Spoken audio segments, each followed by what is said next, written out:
السلام عليكم. اليوم وصفتنا نوع من المقبلات، باذنجان.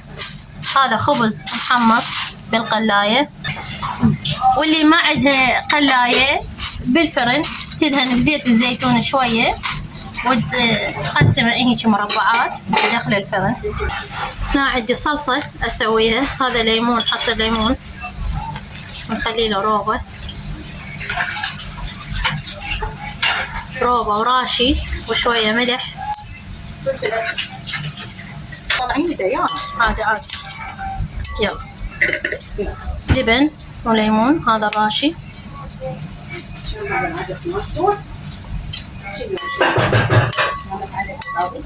اخبطه، وهاي ضفت ملح وشوية فلفل اسود.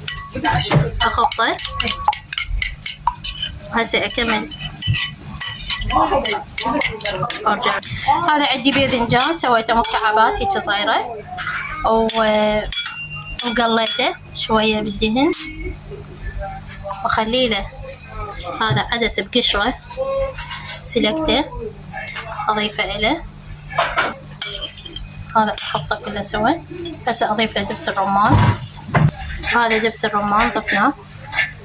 هسه اخلطه يعني بالبلة. ارجع لكم. هسه نحضر هذا البلة. هذا اضيف له هسه هذه الباذنجان والعدس اللي خبطناه.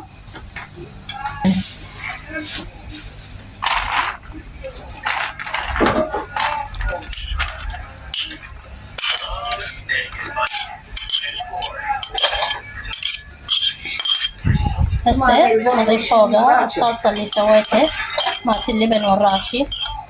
وايش طالعة؟ عاد حبيبي.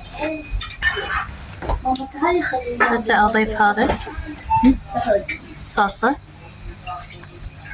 طبيعي. هسه اضيف فوقها. وين هذا الجوز؟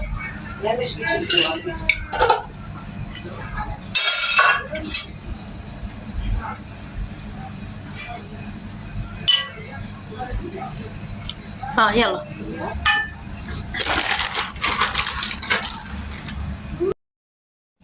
دقيت له دق شوية خفيف من الجوز وضفته إله على الوجه يعطيه طعم أطيب. دعموني بلايك واشتراك وإن شاء الله تعجبكم. ألف عافية، مع السلامة.